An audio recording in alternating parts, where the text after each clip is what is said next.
Typical day starts about 4 o'clock in the morning, alarm clock goes off. I'll make my 2 egg sandwiches in the morning on homemade white bread and then down to the boat. Leave the dock about 5 o'clock and probably about 45 minutes to an hour to my fishing grounds, which is roughly 8 miles out in a diagonal and probably 3.5 to 5 miles offshore. I'll get to my first trawl, which is probably a 10-pot trawl, which is a 10-pot trawl, fishing in probably about 120 feet of water.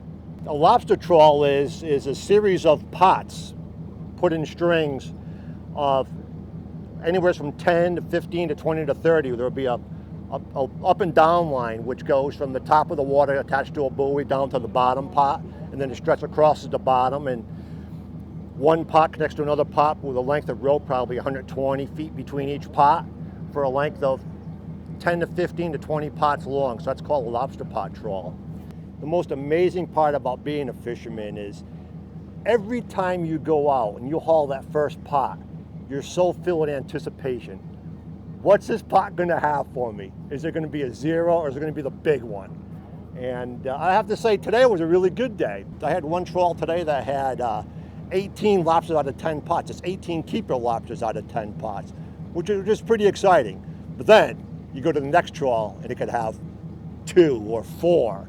So in the long run, it averages out. Currently right now, I'm fishing 20 trawls, which is 200 pots. And that's about all one guy can do. One guy can do in one day. So it keeps you pretty busy. People all often ask, you know, where do you put your lobster pots? How do you put your lobster pots out there?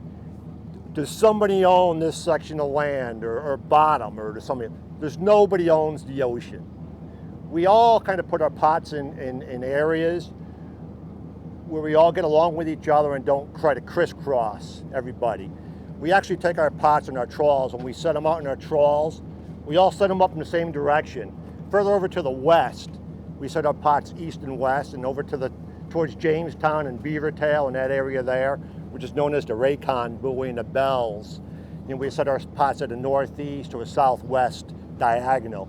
So everybody comes and they put their pots out. And also we have our pots marked where the north end has a stick on it, and the southwest end has a double buoy. So when all of us go out there, we say, oh, there's a stick end. So that's his north end. So I don't want to put anything across his south end because his buoy's going to be at the south end of his trawl.